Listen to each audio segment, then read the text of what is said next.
Bueno, para el día de hoy vamos a ver lo que es interacción antígeno-anticuerpo. Realmente es una pincelada y lo que quiero que veamos el día de hoy son las pruebas que existen disponibles en cuanto a reacción antígeno-anticuerpo para identificación de algunas enfermedades y también para diagnóstico de algunas situaciones clínicas. Entonces, de hecho, hoy más que todo quiero que veamos unos videos para que ustedes entiendan cómo funcionan estas pruebas y entiendan la importancia de conocer la interacción antígeno-anticuerpo. ¿Ok? Bueno, sabemos que para la interacción de un antígeno con un anticuerpo van a existir varias fuerzas. Estas básicamente se conocen como cuatro fuentes de fuerzas. Entre ellas tenemos interacciones electrostáticas entre cadenas laterales cargadas, enlaces de hidrógeno, fuerzas de Van der Waals e interacciones hidrofóbicas. Se ha mencionado que no existe solo una de estas, pueden existir varias al mismo tiempo, inclusive las cuatro al mismo tiempo, y de hecho estas favorecen a que si se presentan varias o inclusive las cuatro, esto puede formar un enlace más fuerte y de hecho formar un enlace de alta afinidad, lo cual permite que no se rompa tan fácilmente esa unión o esa interacción de antígeno-anticuerpo. Básicamente estas interacciones o estas fuerzas van a ser fuerzas químicas que nos van a permitir de que se den las uniones y también va a depender de las cargas que existan en las terminaciones o en las cadenas laterales que se van a unir entre el antígeno y el anticuerpo. Sabemos que los sitios de unión de los antígenos con los anticuerpos pueden ser de diferente forma. Sin embargo, sabemos que los anticuerpos van a variar y puede existir una diversidad de anticuerpos dependiendo de la forma del epítopo al cual se está uniendo en el antígeno específico. Recordemos que el epítopo es la parte o la porción del antígeno o en este caso microorganismo o cuerpo extraño al cual se va a unir el anticuerpo. Entonces, este puede tener varias formas, puede tener una forma pequeña, una forma lineal, o inclusive puede tener una forma curva. Recordemos también que la interacción puede ser, como les había mencionado en la clase anterior, puede ser una interacción lineal, decimos nosotros, es decir, que se alinean una serie de aminoácidos que están continuos, o puede ser una interacción discontinua, decimos nosotros, que es cuando se conjugan una serie de aminoácidos, pero que estos no están de forma lineal o de forma continua. Sabemos también que pueden existir varios epítopos en un antígeno, así como ustedes pueden ver en este dibujo, pues van a existir varios epítopos a los cuales pueden existir diferentes anticuerpos. Esto es para reconocer de mejor forma o tener la oportunidad en que el sistema inmunológico pueda identificar alguno de los epítopos, ya que puede pasar de que puede tratarse de un microorganismo nuevo, pero tener un epítopo que sí sea identificado por alguna de los anticuerpos o por el sistema inmunológico. Esto va a permitir entonces que el sistema inmunológico sí lo identifique y por lo tanto genere anticuerpos específicos y obviamente la maduración de células B para intensificar y diferenciar o lograr la diferenciación de más anticuerpos y más células B, ¿sí? Usualmente, cuando son compuestos pequeños, estos antígenos pueden tener una interacción con el anticuerpo parecido a la unión con una enzima o como que si fuera un receptor específico, lo cual permite una unión más específica o más estable al momento de interactuar. Para moléculas más grandes, pues obviamente pueden existir superficies un poco más grandes, pero como les menciono, existen anticuerpos específicos para cada tipo de epítopo y de hecho cuando se da la primera interacción para un epítopo nuevo, el cuerpo trata la manera de generar anticuerpos específicos para ese nuevo epítopo y estar preparado para una segunda invasión, si lo quieren ver así, por ese cuerpo extraño o por ese microorganismo, para estar preparado para atacar ese cuerpo extraño o ese antígeno en específico. En todos estos casos va a existir, como les decía, una relación química entre los residuos del antígeno y los residuos del anticuerpo. Usualmente esta interacción se da en el anticuerpo, como les había mencionado en la clase anterior, en las partes variables, tanto de las cadenas pesadas como de las cadenas ligeras. Por lo tanto, esta es la parte en la cual se une el anticuerpo al antígeno y esto se conoce como partes o regiones hipervariables. Y como les mencionaba en la clase anterior, esto es lo que va a permitir de que exista una diversidad completa para que existan anticuerpos que se puedan unir a diferentes epítopos que puedan estar presentes en muchos microorganismos o varios epítopos en un solo microorganismo o un cuerpo extraño. Bueno, también pasa de que en el sistema inmunológico se puede dar una respuesta a una reacción cruzada.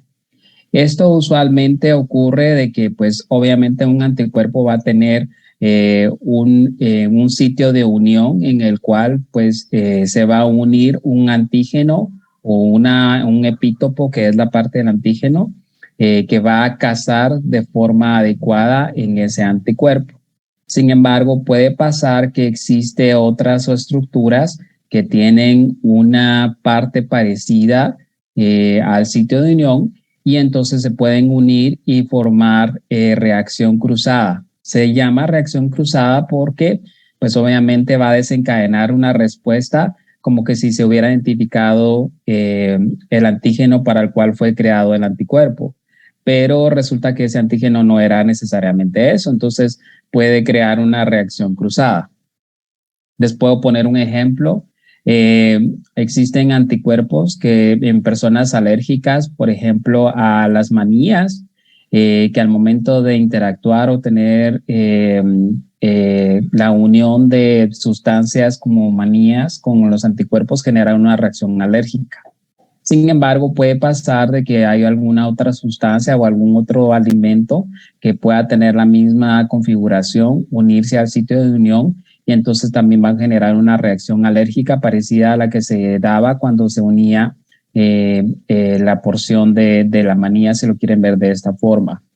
Esto se llama reacción cruzada. También puede ocurrir que puede pasar reacción cruzada cuando existen anticuerpos para algunos bichos en específico, pero que estos anticuerpos que se generan van a tener un sitio de unión parecido, o mejor dicho, pueden existir células humanas que pueden unirse a esos sitios activos de esos anticuerpos y cazar de mejor forma. ¿Y qué va a pasar? Se va a activar el sistema inmunológico y lo que pudiera entonces producir es una destrucción de las células humanas. Eso también se llama reacción cruzada.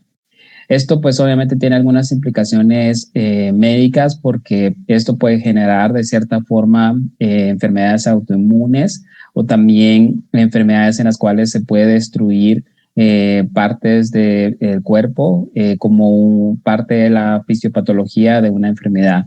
Como les explicaba la vez pasada, uno de los ejemplos más claros es el síndrome de Guillain-Barré, en el cual el sistema inmunológico lo que hace es producir anticuerpos para atacar al Campylobacter jejuni, que es una bacteria.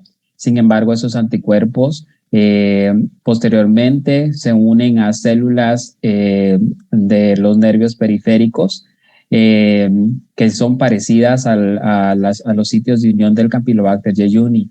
Y esto se traduce en que el sistema inmunológico empieza a atacar a estas células en los nervios periféricos, destruyéndolas y por lo tanto entonces el paciente empieza a tener problemas como debilidad en miembros inferiores, pérdida de los reflejos osteotendinosos y esto puede ir de forma progresiva, tanto que el paciente puede llegar a perder la sensibilidad y la fuerza muscular prácticamente de todo el cuerpo. ¿Cuáles son las intervenciones que se hacen en este caso? Como les decía la vez pasada, pues lo que se hace es administración de monoglobulinas o de esteroides que van a tener el efecto de que las inmunoglobulinas van a interactuar con los anticuerpos que se crearon, van a crear complejos y eso no va a permitir que tengan interacción entonces con las células del huésped o del ser humano. Y el esteroide lo que va a hacer es que va a disminuir la respuesta, es decir, no va a permitir que se formen más anticuerpos y por lo tanto no va a ocurrir esta destrucción. Pero es interesante saber esto porque pues esta es la base de este tipo de patologías o de este tipo de enfermedades. Bueno, pasando a las pruebas de diagnóstico, tenemos varias pruebas que se pueden realizar tomando como fundamento la interacción antígeno-anticuerpo. Y estas básicamente se van a basar en la especificidad y en la afinidad que se tiene tanto del antígeno con el anticuerpo. Entre estas, pues tenemos la prueba de ELISA. Esta es una tabla, si lo quieren ver así, de la prueba de ELISA. Y acá, pues existen diferentes pocillos en los cuales se pueden utilizar para trabajar diferentes muestras dependiendo de lo que yo quiera. La prueba de ELISA tiene una característica de que me permite, dependiendo del color en el cual se observa en la prueba, saber si es una prueba positiva o es una prueba negativa. Esto es cuando yo lo interpreto de forma cualitativa. Pero de hecho también esta tabla o estos pocillos yo los puedo analizar a través de una máquina en la cual me puede decir la concentración que existe de esos anticuerpos o esos complejos que se crearon en cada pocillo y cuantificarme entonces la interacción de antígeno-anticuerpo y decirme de mejor forma el diagnóstico de un paciente. De hecho, esta es la forma en la cual se trabajan varias pruebas, entre ellas, por ejemplo, pruebas de VIH, pruebas de hepatitis B, pruebas de identificación de hepatitis C también, por ejemplo. Entonces, esto nos permite tener un diagnóstico bastante rápido y basado en la interacción de antígeno-anticuerpo. ¿Ok? Entonces, les quiero dejar un video para que ustedes vean cómo es que se da la prueba de ELISA para que tengamos un mejor entendimiento de esta prueba. ¿Ok?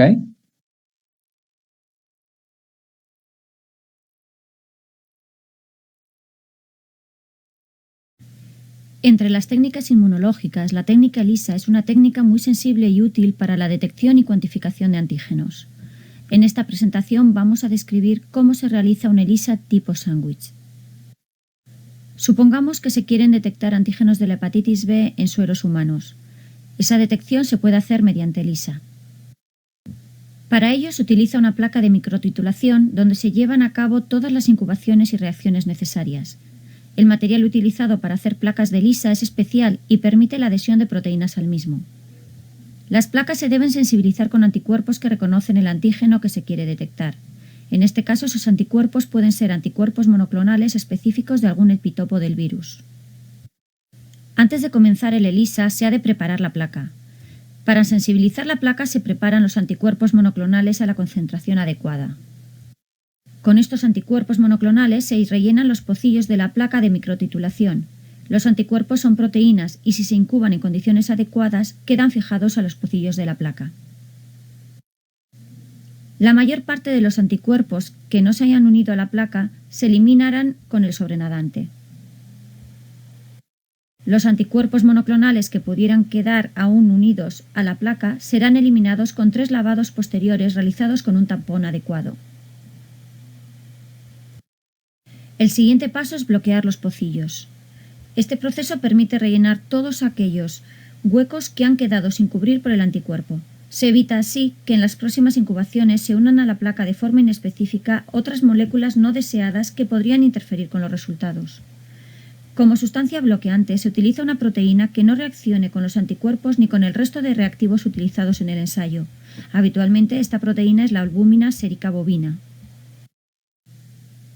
Se añade la proteína bloqueante a los pocillos y se incuba el tiempo necesario para que se fije a los mismos. A continuación, se elimina el sobrenadante y con él la proteína que no se ha unido a la placa. Para finalizar la preparación de la placa, esta se lava una vez más con el tampón adecuado. A partir de este momento, la placa está preparada para realizar el ELISA. Para determinar la presencia de antígenos de la hepatitis B en sueros humanos, en primer lugar, se han de conseguir las muestras de sangre de los pacientes correspondientes. En este caso, el de la izquierda es un portador del virus con infección aguda y, por tanto, tiene el antígeno vírico en sangre. El paciente de la derecha no está infectado y no es portador del virus en sangre. Cada suero se añade a un pocillo y a continuación se ponen a incubar. En caso de que los antígenos buscados estén en la muestra, estos se unen específicamente a los anticuerpos fijados previamente. Si esto ocurre, tras la incubación correspondiente se forman inmunocomplejos que quedan inmovilizados a su vez al pocillo. Una vez terminada la incubación, se retira el sobrenadante. Se realizan 3 lavados más con el tampón adecuado, eliminando así todo aquello que no se ha unido específicamente a los anticuerpos fijados en la placa. El siguiente paso consiste en añadir el conjugado. En el ELISA, el conjugado es un anticuerpo unido covalentemente a una enzima, como por ejemplo la peroxidasa. En el ELISA tipo sándwich, el conjugado debe ser específico de algún otro epitopo del antígeno buscado en la muestra. Se añade el conjugado y tras el periodo de incubación correspondiente, el conjugado se une a los inmunocomplejos formados en el paso anterior. Si en la muestra no existían antígenos del virus de la hepatitis B, el conjugado permanecerá libre en su totalidad. Una vez terminada la incubación, se retira el sobrenadante de los pocillos. Se realizan 3 lavados más con el tampón adecuado y de esta forma se elimina todo el conjugado que no está unido. Tras los lavados, en la placa permanecen fijados los anticuerpos iniciales, los antígenos de la hepatitis y el conjugado correspondiente, es decir, los inmunocomplejos formados. Si en la muestra no estaba el antígeno buscado, en la placa solo quedan los anticuerpos unidos inicialmente a la misma. Para detectar la presencia de inmunocomplejos y poder determinar cuáles son las muestras positivas o negativas, se utiliza una mezcla con el sustrato de la enzima y un cromógeno. Cuando la enzima del conjugado es la peroxidasa, el sustrato es el peróxido de hidrógeno y el OPD es el cromógeno. Se añade la mezcla de sustrato-cromógeno a los pocillos.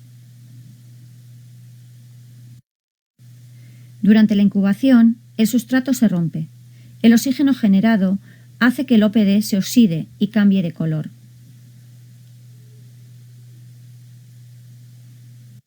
Para detener la reacción, se añade ácido a los pocillos.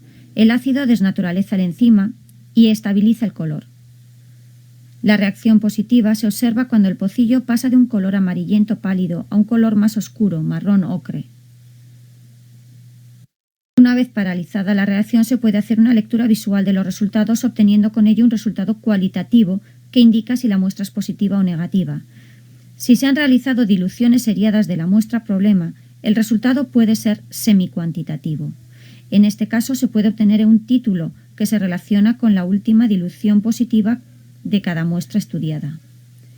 Si se han incluido en el ensayo los estándares correspondientes que permiten hacer una recta patrón, se puede, en este caso, realizando una lectura espectrofotométrica, hacer medidas cuantitativas del antígeno, es decir, se puede calcular la concentración exacta de antígeno presente en la muestra.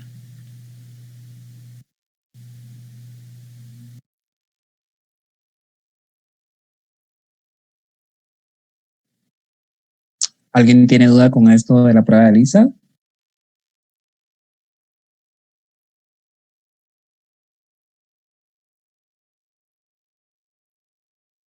¿No? Bueno, fíjense que dentro de las placas de la prueba de ELISA es muy importante mencionar de que existen varios pocillos. Estos pocillos pueden utilizarse de varias formas. Como mencionaban en el video, pueden utilizarse una línea de pocillos para diluir una misma prueba. Es decir, si yo quiero cuantificar o medir las diluciones. Lo otro es que también no puedo utilizar nada más un pocillo por cada muestra de paciente y de esta forma utilizar la placa con un número inclusive que puede ser de hasta 98 o 96 pacientes. Usualmente las placas pueden venir de 50 o de 100 pocillos, pero siempre se reservan algunos pocillos para las pruebas control. Siempre se tienen que trabajar pruebas control. ¿Qué significan pruebas control? Que yo tengo dentro del kit de la prueba de ELISA,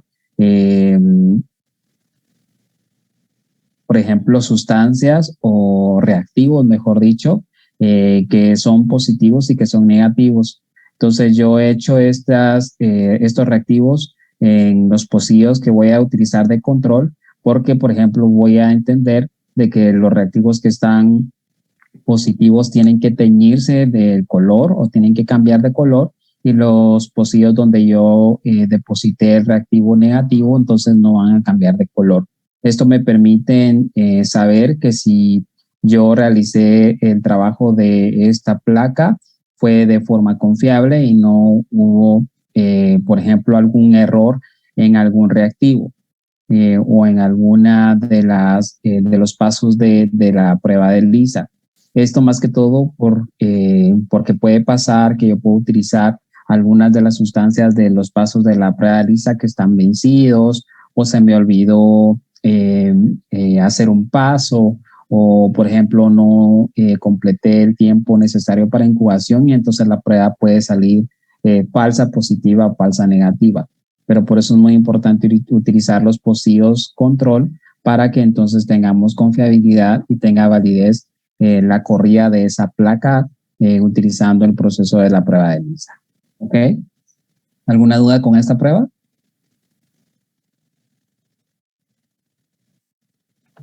No, doctor, gracias. Voy a pasar a la siguiente prueba.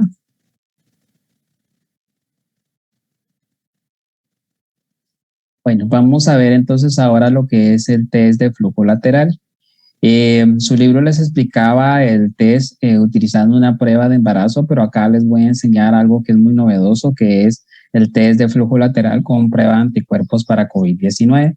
Entonces veamos ahora este video.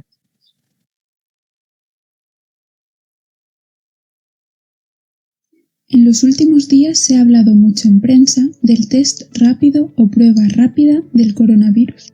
¿Sabemos realmente en qué consiste esta prueba? Cabe destacar que existen dos test rápidos de diagnóstico.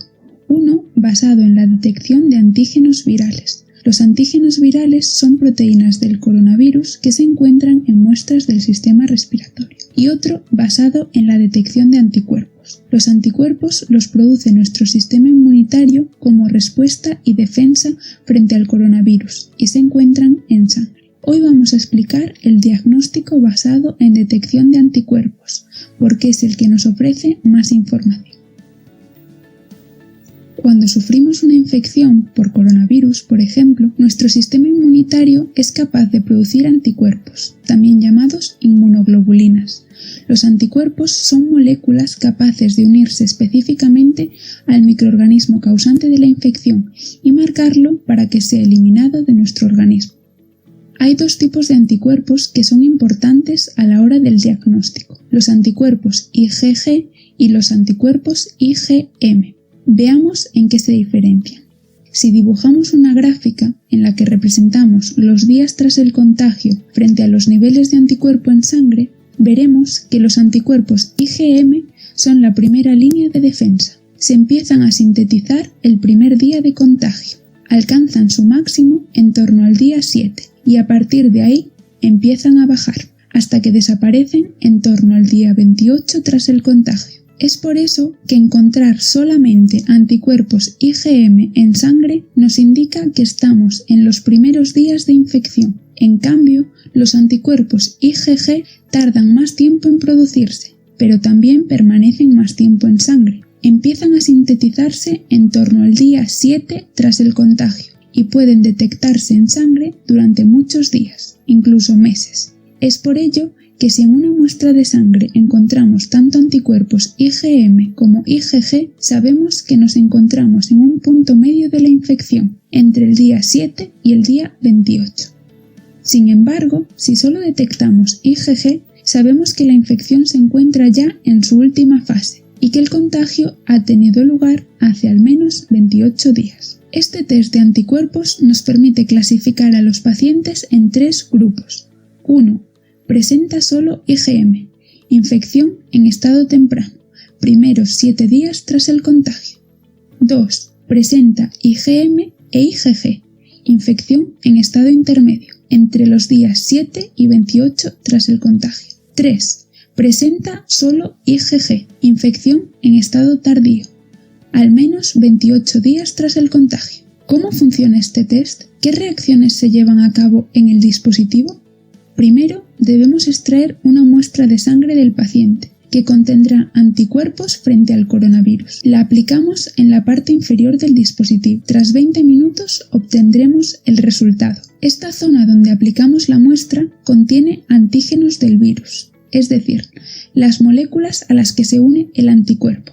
Estos antígenos estarán marcados con un reactivo que dará color a las bandas. Además de los antígenos, el test contiene un anticuerpo comercial, también marcado, que funcionará como control de que la prueba ha funcionado correctamente. Pongamos, por ejemplo, que tenemos un paciente que se encuentra en un estado intermedio de infección y que presenta en sangre ambos anticuerpos, IgM e IgG. Cuando apliquemos la muestra del paciente sobre el test, los anticuerpos se unirán específicamente a los antígenos virales. El complejo antígeno-anticuerpo ascenderá por la membrana de nitrocelulosa hasta alcanzar la primera línea de inmovilización. La primera línea de inmovilización es capaz de retener específicamente a los anticuerpos IgM, dando una primera banda de color en el dispositivo. Como detendrá exclusivamente a los anticuerpos IgM, los IgG ascienden hasta llegar a la segunda línea de inmovilización. Aquí serán capturados únicamente los anticuerpos IgG, produciendo una segunda banda de color en el dispositivo. Por último, a modo de control de funcionamiento interno, el anticuerpo comercial marcado del que hablábamos al principio ascenderá hasta llegar a la última línea de inmovilización, la línea control, donde será capturado,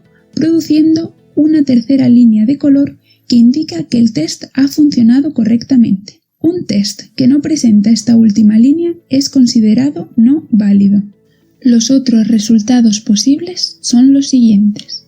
En caso de que el paciente estuviera en una fase inicial de la infección, veríamos la línea correspondiente a IgM en el dispositivo, y en caso de que se encontrara en una fase tardía, la línea de IgG. Por último, si el paciente no hubiera tenido contacto con el coronavirus, no observaríamos ninguna línea en el test más que la de control.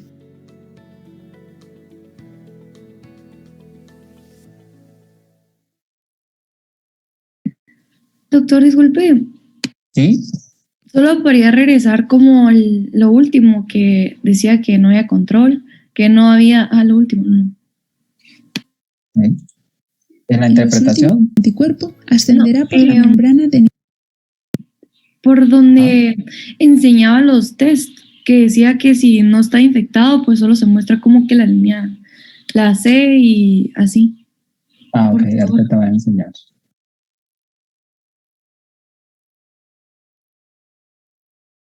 ¿Acá? que no presenta esta última línea es considerado no válido. Los otros resultados posibles son los siguientes. En caso de que el paciente estuviera en una fase inicial de la infección, veríamos la línea correspondiente a IgM en el dispositivo, y en caso de que se encontrara en una fase tardía, la línea de IgG. Por último, si el paciente no hubiera tenido contacto con el coronavirus, no observaríamos ninguna línea en el test más que la de control. Gracias. Bueno, ¿alguna duda con esta prueba? Bueno, Tengo una duda, doctor. sí, adelante. Mire, decime. es que, por ejemplo, si una persona está vacunada, no se puede como mezclar con esta prueba. Sí, de hecho, cuando vacunamos a una persona, lo que vamos a ver es formación de anticuerpos tipo IgG. Entonces, va a cambiar mucho la interpretación de estas pruebas. Y ahí va mi siguiente comentario. Realmente las pruebas de anticuerpo no deberían de hacerse para hacer diagnóstico de COVID-19. Para hacer diagnóstico de COVID-19, las pruebas que se deben de utilizar y las pruebas que están autorizadas por parte de la FDA y de la OMS son pruebas de identificación de antígeno o pruebas de PCR, que son identificación de material genético. Esto es por varias razones. Uno, porque va a pasar que, por ejemplo, estas pruebas de anticuerpos pueden ser modificadas si una persona ha tenido ya su esquema de vacunación, primera, segunda o inclusive tercera dosis. Sin embargo, también les comento que existe una pequeña porción de la población que también no genera anticuerpos aún teniendo la enfermedad o aún siendo vacunada. Entonces, eso no indica de que la persona probablemente no haya tenido la enfermedad, sino básicamente lo que pasa es que hay alguna condición en su cuerpo de que no va a permitir que se generen anticuerpos. Por lo tanto, tanto la FDA como la OMS mencionan que la prueba de anticuerpos no debería hacerse para hacer diagnóstico de COVID-19. Pero entonces, ¿para qué existen este tipo de pruebas? Más que todo es para control o vigilancia epidemiológica que nos permiten de cierta forma verificar cómo se está comportando la enfermedad en determinada población. Pero, como les vuelvo a repetir, realmente lo que debería hacerse son pruebas tanto de antígeno como pruebas de PCR. Y cuando me refiero a pruebas de antígeno y de PCR, tienen que ser pruebas de hisopado respiratorio.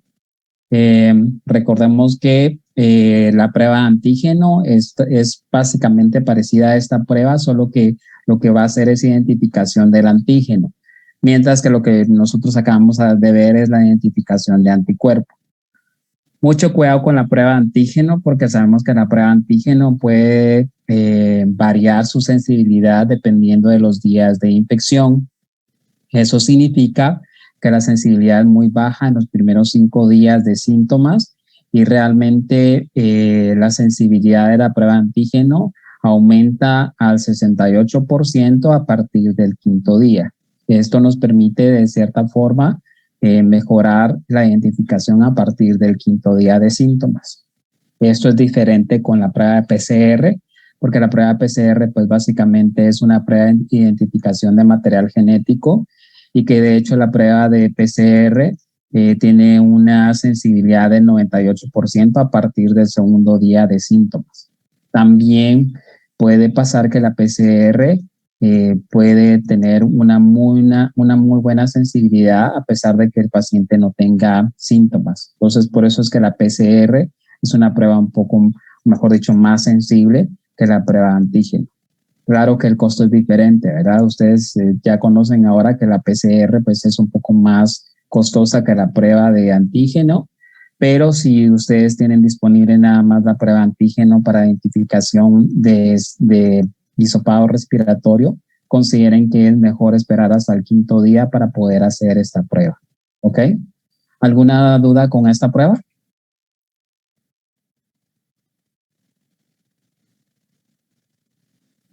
No. ¿No? Bueno, quiero enseñarles el siguiente video para que ustedes vean cómo es que viaja estos complejos que se forman a través de el papel de celulosa que está insertado dentro de estas pruebas de pruebas rápidas que utilizan flujo lateral. El siguiente video no tiene sonido, pero necesito que lean el contenido del video para que puedan entender de mejor forma cómo es que se da esta reacción a través de el paso de estos complejos, como les digo, por el papel de celulosa. ¿Ok?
Bueno, ¿alguna duda con esta prueba? Doctor, yo tengo duda con una, pero no es de esta prueba del flujo lateral, sino más que todo con la de antígeno. Tenía mis dudas porque, ¿qué tal si un paciente se hace la prueba de antígeno al cuarto día? ¿Es posible que lo detecte o no? Sí, no significa, por eso quiero ser muy claro en este punto, no significa que los primeros 5 días, como no hay buena sensibilidad, no vaya a tener detección la prueba de antígeno. Sí puede tener detección, sin embargo, la sensibilidad va a ser más baja y va a ir aumentando a medida que van pasando los días. No significa que no los identifique. Si los identificó, significa que la carga viral de esa persona es bastante alta y que por eso la sensibilidad fue muy buena para identificar que esa persona sí está enferma. Entonces, va a depender de esos factores, pero no significa que no la detecte. Básicamente, sí hay sensibilidad, pero es mucho más baja que a partir del quinto día, que pues obviamente aumenta hasta el 68% la sensibilidad. Ya, y por ejemplo, entonces podría decirse que, digamos, si esta persona al cuarto día está positivo con antígeno, probablemente se contagió mucho antes, ¿no? Por así decirlo, ¿no? No, puede pasar de que esta persona, y como te digo, puede tener una carga viral bastante alta y que por lo tanto entonces se identificó rápido. También puede pasar lo que mencionabas de que se infectó o que ya tiene más días de síntomas, que eso es un dato muy importante y que usualmente nosotros investigamos cuando estamos teniendo pacientes con sospecha de COVID, es preguntarles específicamente cuándo empezaron sus síntomas. Y nos ha pasado mucho, fíjense, con la nueva variante Omicron, que la variante Omicron se está presentando como un resfriado común y de hecho personas que tienen ya sus 3 dosis de vacuna se presentan como un malestar general nada más, entonces pueden tener nada más dolor de cabeza, pueden tener nada más un poco de dolor de cuerpo y la gente lo considera como que no es un síntoma preocupante. Es hasta cuando empiezan, como por ejemplo con la congestión nasal, que entonces ellos piensan de que sí ya tienen la enfermedad y a partir de ese momento piensan ellos que empezó la enfermedad, pero no, empezó tal vez nada más con el malestar general o con el dolor de cabeza. Entonces también son como varios factores o varias variables que hay que considerar, pero pueden pasar esos dos fundamentos, que sí tenga más días de síntomas o que la carga viral sea bastante alta para haber identificado a este paciente. Muchas gracias, doctor. ¿Okay? ¿Alguna otra duda? Bueno, fíjense que esta prueba de flujo lateral es muy buena. La ventaja que tiene esta prueba de flujo lateral es que pues, no va a necesitar tanto procedimiento engorroso. De hecho, estas pruebas de flujo lateral, que son pruebas rápidas, están disponibles y vienen en paquetes sellados para poder ser utilizados en cualquier momento o en cualquier lugar. De hecho, la ventaja que tienen estas pruebas es que se pueden llevar, por ejemplo, para hacer pruebas masivas o hacer tamizaje o diagnóstico en una población o en una comunidad. La otra ventaja es que, pues básicamente yo lo que necesito es saber interpretar la coloración o la tinción de las líneas en la prueba, ¿verdad? Y que el resultado básicamente está en 20 minutos. Entonces, son bastante estables y bastante útiles estas pruebas. Hay pruebas de flujo lateral para muchas enfermedades. Ustedes ya vieron que hay inclusive para hacer diagnóstico de embarazo. Hay pruebas de flujo lateral para COVID. Hay pruebas de flujo lateral o pruebas rápidas para VIH, para hepatitis B, para hepatitis C, para sífilis, inclusive para prueba de influenza, prueba tosferina, en fin, existe una serie completa de pruebas de flujo lateral disponibles, que como les vuelvo a repetir, la ventaja que tienen es que el resultado está en 20 minutos y pues no requieren tanto procedimiento engorroso como una prueba, por ejemplo, de ELISA, de que sí necesito yo pues trabajar la prueba dentro de un laboratorio. ¿Ok? Bueno, vamos a pasar a la siguiente prueba.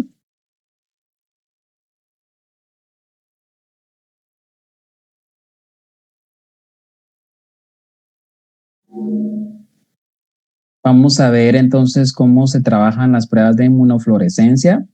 Las pruebas de inmunofluorescencia, la ventaja que tienen es que me permiten identificar microorganismos dentro de tejidos, por ejemplo, o inclusive dentro de muestras que pueden ser muestras de sangre muchas veces, y que me permiten a través de microscopía fluorescente identificar este tipo de microorganismos. Entonces vamos a ver cómo se trabajan estas pruebas para que ustedes tengan mejor entendimiento y conocimiento de esta prueba. ¿Okay? Biocientífica, calidad en reactivos, excelencia en biotecnología.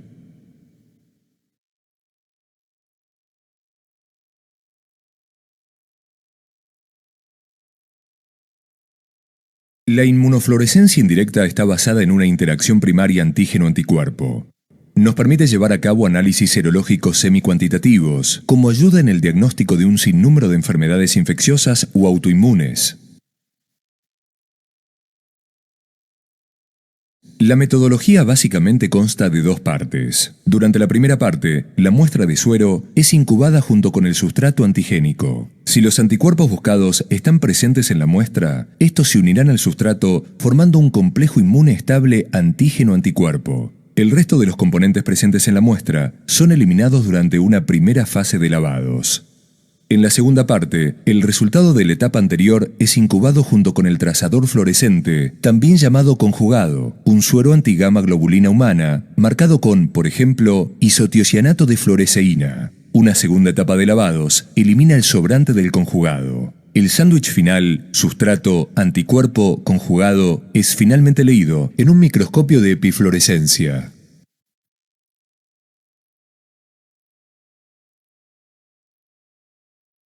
Analizaremos detalladamente esta técnica realizando un ejemplo práctico en el laboratorio.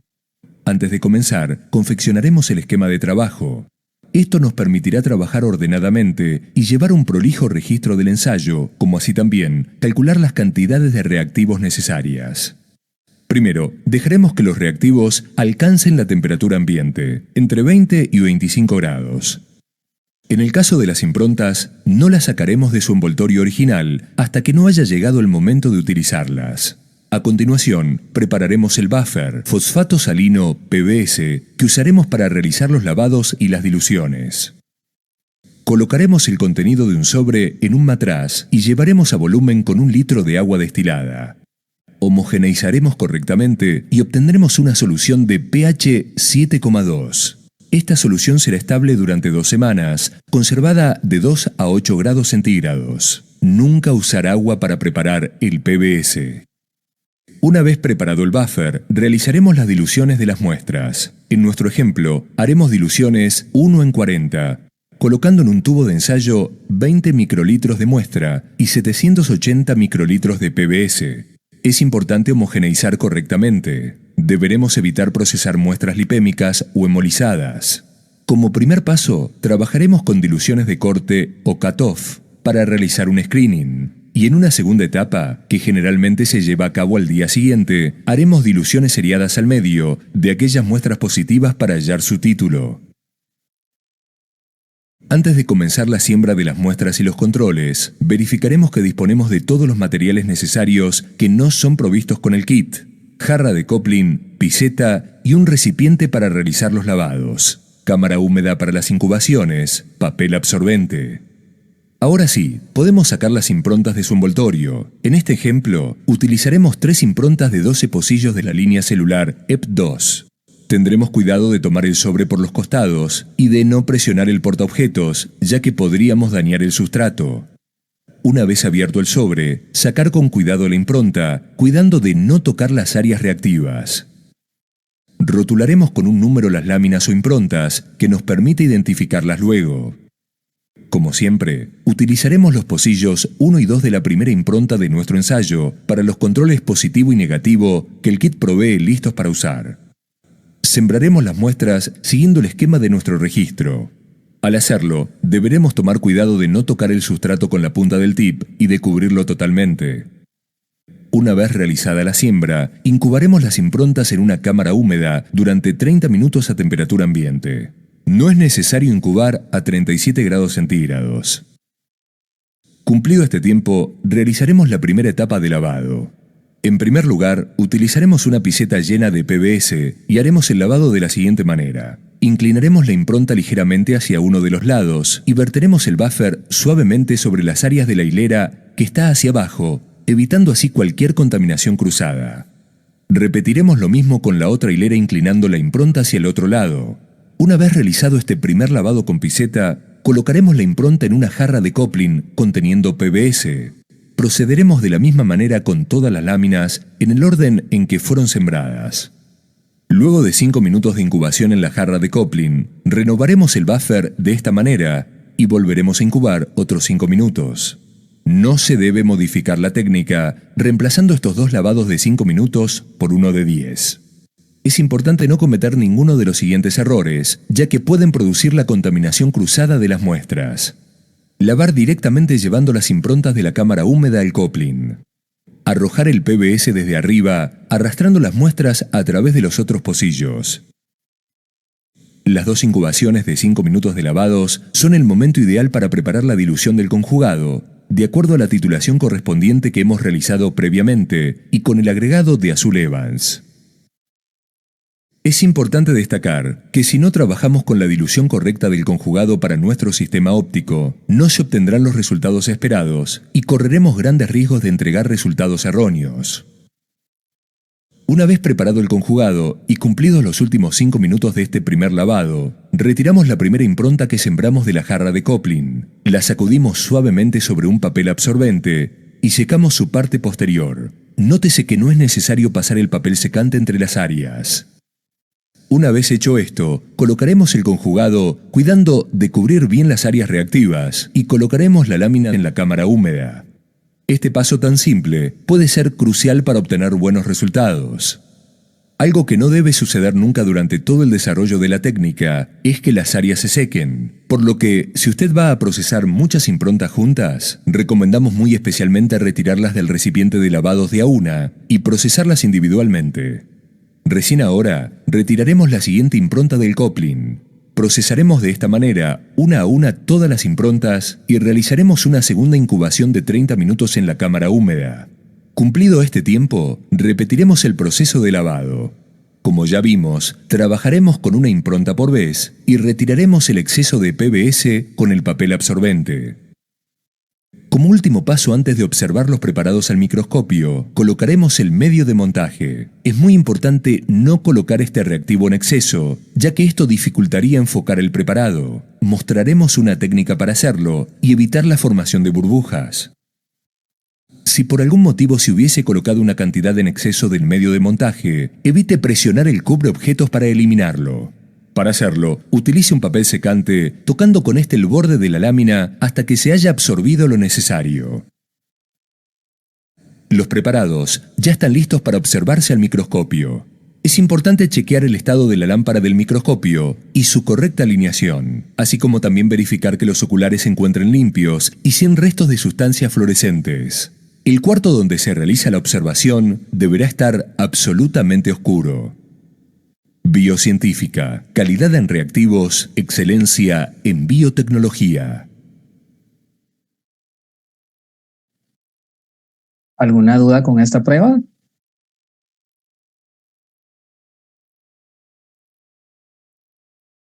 Bueno, tomen en consideración que para esta prueba debe de existir microscopio fluorescente.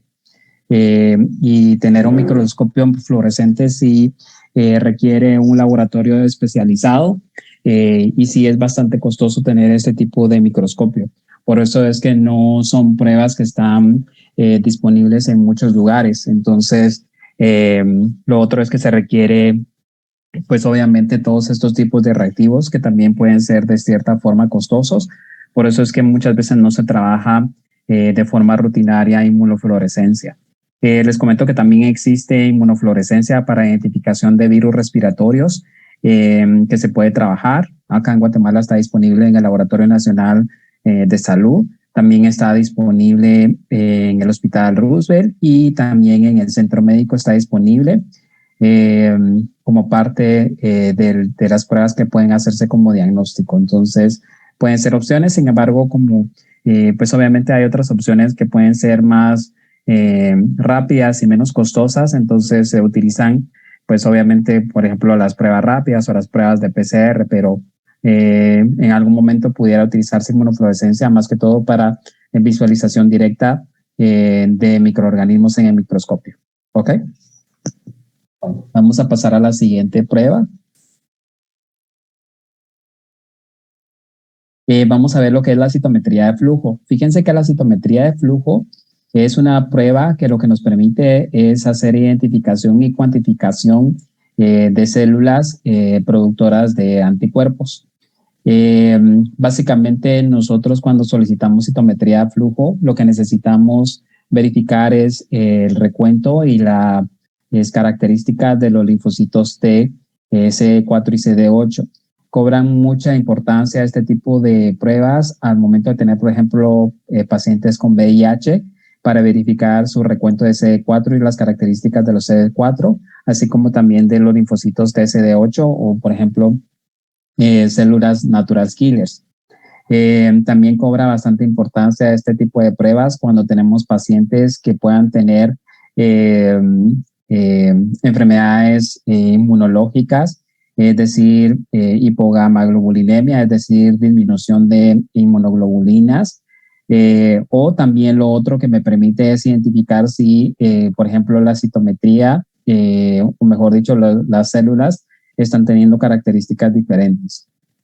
Un dato muy importante es que la citometría de flujo me va a identificar la cantidad de células presentes, pero mucho cuidado porque eso no significa de que todas las células estén activas o que estén funcionando.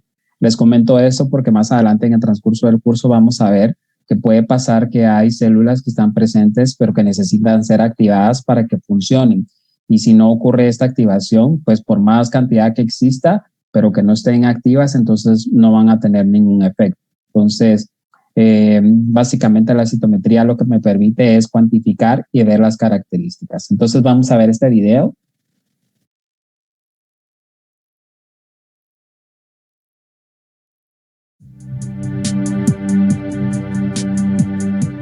Citometría de flujo. Fundamentos básicos.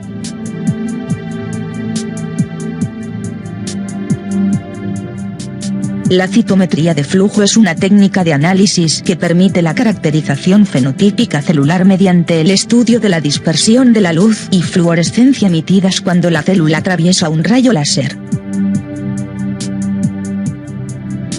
Las partes fundamentales de un citómetro de flujo son, un rayo láser, un sistema de flujo que contiene la preparación a analizar, diferentes detectores lumínicos y fluorescentes, un sistema electrónico de registro de la información.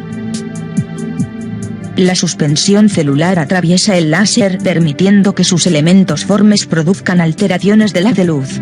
Las células pasan ordenadamente registrando de forma individualizada cada una de sus características.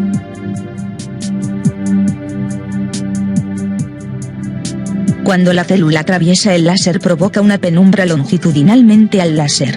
Esta penumbra es proporcional al tamaño de la célula. Se denomina forward scatter y puede ser detectada mediante un receptor luminoso colocado en el recorrido del láser. Los orgánulos intracelulares producen difracciones del haz de luz. El nivel de difracción de luz será proporcional a la complejidad del citoplasma celular. Estos haces de luz pueden detectarse colocando un receptor lumínico perpendicularmente al láser. La información recogida por este receptor se denomina side scatter. Mediante reacciones antígeno-anticuerpo se puede recubrir la superficie celular con sustancias fluorescentes, denominadas fluorocromos. Los anticuerpos son moléculas que se unen de forma específica a un antígeno concreto de la superficie celular. Todos los anticuerpos que reconocen el mismo antígeno tendrán conjugado el mismo fluorocromo. Los fluorocromos son moléculas capaces de emitir destellos de luz de una longitud de onda concreta cuando son estimulados por el rayo láser. Se pueden realizar combinaciones de anticuerpos y fluorocromos, permitiendo detectar diferentes antígenos en una misma célula. Si la célula no posee el antígeno correcto, el anticuerpo no podrá unirse y por tanto la célula no emitirá fluorescencia de ese color. Conocer el tamaño celular, su complejidad citoplasmática y la combinación de antígenos que poseen su membrana nos permitirá deducir el tipo celular.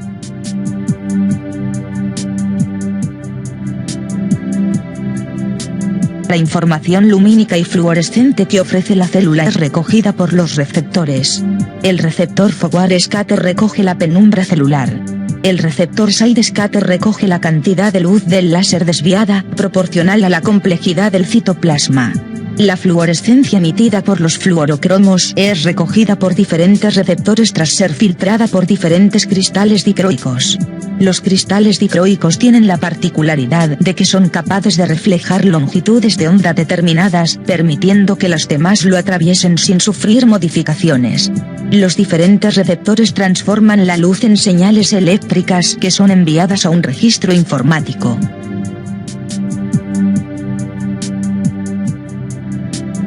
De cada una de las células que atraviesan el láser se guardan una serie de parámetros.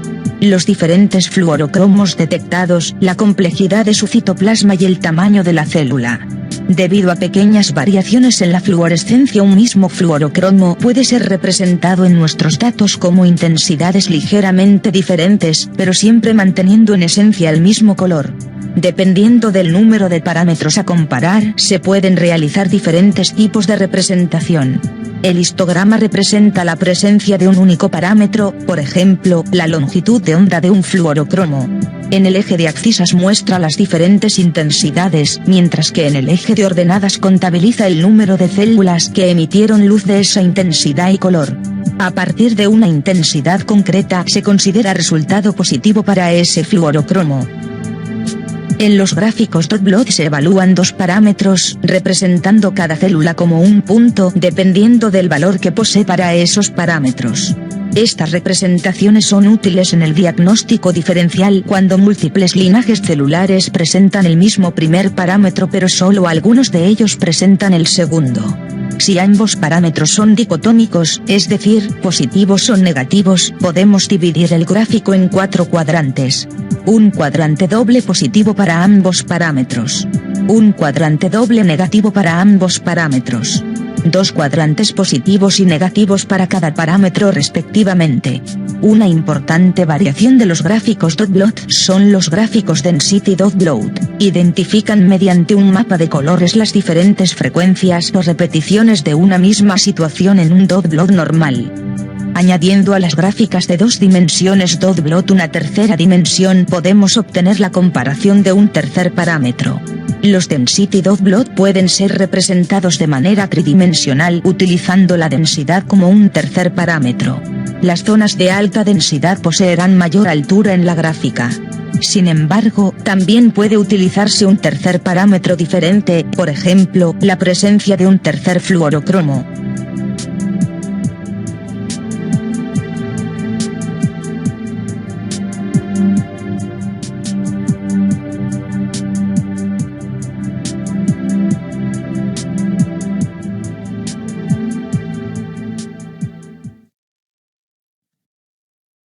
¿Alguna duda con esta prueba?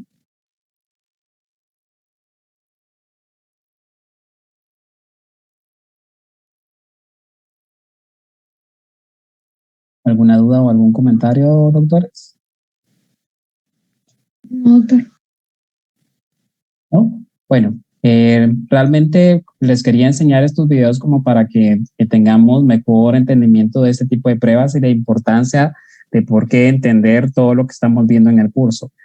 Ahora ustedes pueden de mejor forma entender cómo es que es la interacción antígeno-anticuerpo, por qué es importante, qué aplicaciones tiene, inclusive en el área de medicina como diagnóstico, ¿verdad? Que nos permite inclusive hacer la identificación de microorganismos y obviamente con esto establecer el tratamiento oportuno, ¿verdad?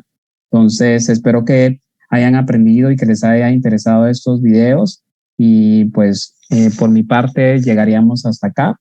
No sé si hay alguna duda, alguna pregunta. ¿No? Bueno, doctores, entonces los veo más tarde en su clase de farmacología, ¿ok? Buen día, doctores. Gracias, Gracias, doctor. Gracias. Gracias. Feliz día.